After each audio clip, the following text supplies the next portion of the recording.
Congratulations, man. Thank you so much. I would imagine when you sign up to fight Bryan, you kind of know what you're getting into.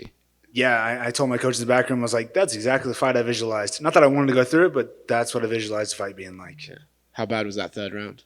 I don't want to talk about it. No, no, but it was a good fight. In the corner, Julian Marquez says 5 minutes for the rest of your life, and Cross is like, I don't give a shit if you make this the most boring fight or boring round in the entire world. I just want you to go out there and fucking win.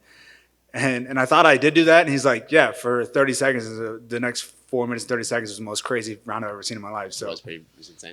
I don't remember a lot of it exactly how the details went, but yeah, man, it was an exciting fight. It was definitely a whirlwind of emotions, that's for sure.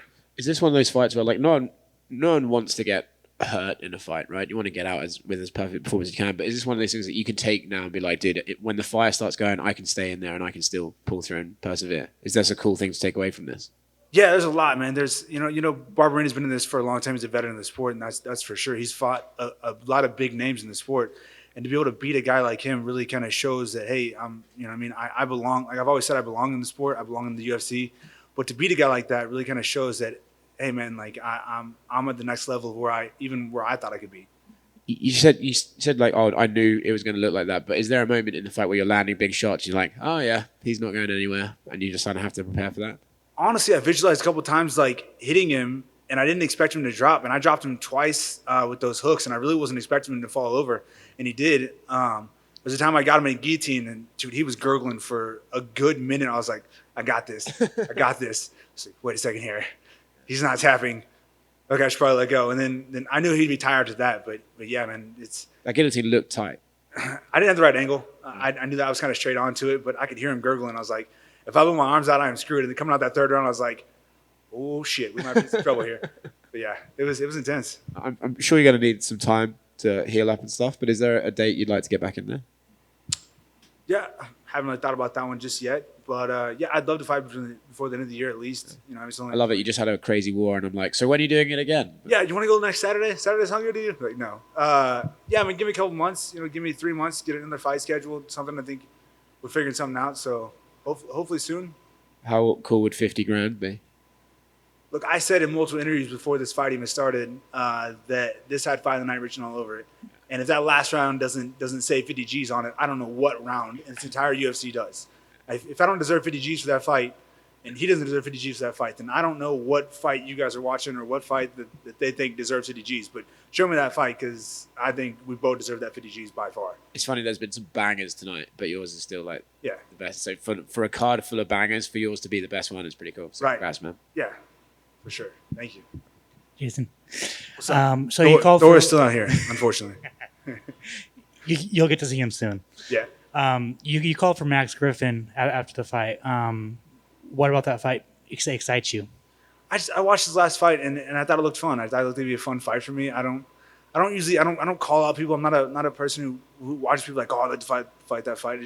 I thought it looked like a fun fight for me, and he has a good name. He's leading himself up there, and I feel like we're kind of on the same path where we're both trying to get up there, and that's just a fight that looked fun for me.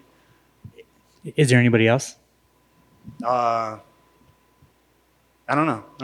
Let me talk to my coaches about that, and we'll go from there. Awesome. Congrats. Hey, thank you, man. Appreciate it. Congrats on the big win. Definitely fight of the night, at least in our opinion, if it matters. It should matter. It should. When they announced that 28-28, what did you feel like if it was going to be a draw all across the board? I want to know what that person was drinking, because I'll take 2 of those. Because I don't know how you get 28 out of that one. That's a little ridiculous. Hey, well, look, as long as it says Jason Witt at the end of that with the W next to it, we're good. I don't care. You could score it 28-28 all day long, but as long as it says Jason Witt wins, we're good. You mentioned that a couple things you don't remember. Of course, that was a instant classic. You mentioned clearly in the media day getting your rest, and that obviously helped you not go to sleep tonight because you handled business. Yeah.